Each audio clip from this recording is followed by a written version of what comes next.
नमस्कार, मैं हूँ ऋचा जैन कालरा और आज आपके लिए एक पुरानी कहानी में नया ट्विस्ट लेकर आई हूँ। कछुए और खरगोश की दौड़ की कहानी तो आपने जरूर सुनी होगी बचपन में कि किस तरह खरगोश सोता रह गया और कछुए ने धीमे धीमे चलकर अपनी दौड़ पूरी कर ली।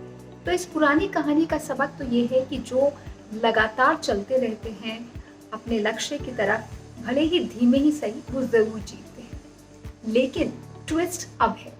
ट्विस्ट ये है कि इस हार के बाद खरगोश को अपनी गलती का एहसास हुआ। उसने खुद से वादा किया कि अब वो ना लापरवाह होगा और ना ही ओवर कॉन्फिडेंट या अत्यधिक आत्मविश्वास से काम करेगा। उसने कछुए को फिर से दौड़ लगाने का निमंत्रण दिया।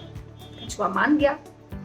दोनों फिर से उसी जगह पहुंचे जहां पर पिछली बार दौड़ शुरू हुई थी। इस बार खरगोश बहुत सतर्क था और बहुत तेजी से दौड़ते हुए उसने ये रेस जीत ली। यहाँ सबक ये है कि तेज और लगातार दौड़ने वाले जीत जाते हैं। अब एक और ट्विस्ट। इस हार के बाद कछुए ने सोचा, इससे बात नहीं बनेगी।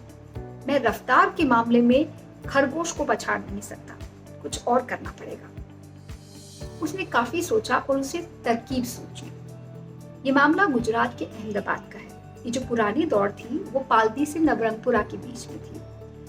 कछुए ने इस बार निमंत्रण दिया खरगोश को और कहा कि आओ एक नए रूट पर दौड़ लगाते हैं। ये नया रूट था पाल्दी से हवाई अड्डे का। खरगोश राजी हो गया क्योंकि वो पिछली बार जीता था। उसे विश्वास था कि इस बार भी वो जीत जाएगा। लेकिन कछुए के दिमाग में कुछ और चल रहा था। कछुए ने इस रूट को खास तौर पर चुना। दौड़ शुरू हुई तो हवाई अड्डे से पहले रास्ते में साबरमती नदी पड़ती है। पाल्दी से साबरमती नदी तक तो खरगोश आराम से पहुंच गया। लेकिन नदी के पार वो कैसे जाए, क्योंकि उसे तैरना नहीं आता। और यहीं पर वो रुक गया।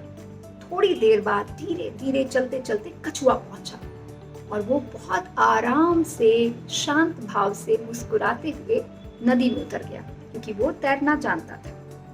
और वो न सिर्फ हवाई अड्डे तक पहुंचा बल्कि वापस लौट कर आया तो खरगोश वहीं उसका इंतजार कर रहा था और बहुत मायूस था, क्योंकि वो जानता था कि वो इस बार रेस हार गया है। तो यहाँ पर इस कहानी का सबक ये है कि आप जब तक अपनी पूर्ण क्षमता को नहीं पहचानेंगे, आपको मनचाही कामयाबी नहीं मिलेगी। हो सकता है कि आपने अपनी रियल टैलेंट को, अपनी पूर्ण क्षमता को अभी पहचाना नहीं है।